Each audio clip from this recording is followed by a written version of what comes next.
શરદભાઈ अकस्मात मौत पूरी घटना कुछ बोल नहीं सकता हूँ क्या हुआ क्या नहीं। दोनों लड़की फ्रेंड थी बचपन से। दोनों ने विष धारण किया है। दोनों बच्चियों का एक मेरी लड़की का नाम रोशनी शरद सिरसा है और दूसरी जो लड़की है उसकी फ्रेंड उसका नाम ज्योत्ना चौधरी है। वो 19 साल की। एक पूतना सिटीजन में है और एक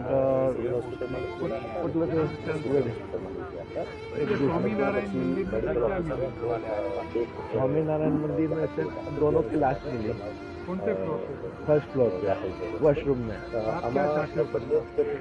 मैं कुछ नहीं, जो भी हो इंक्वायरी हो और छानबीन हो क्यों हुआ क्या कारण से हुआ।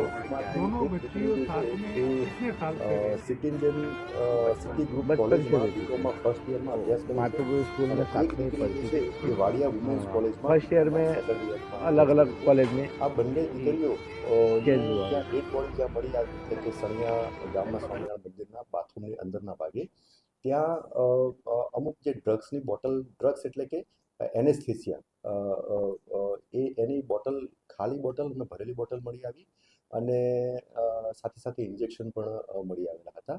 એટલે પ્રાથમિક તપાસમાં એવું કહી શકાય કે એમને એ એનેસ્થેસિયા ની બોટલમાંથી એનેસ્થેસિયા ઇન્જેક્શન મારફતે લીધું હોય એવું પ્રાથમિક કહી શકાય। પણ તેમ છતાં પીએમ થઈ ગયેલું છે અને મેડિકલ ઓફિસરનો જે કંઈ અભિપ્રાય આવશે એના ઉપર જે ફાઇનલ મરણનું કારણ નક્કી થશે।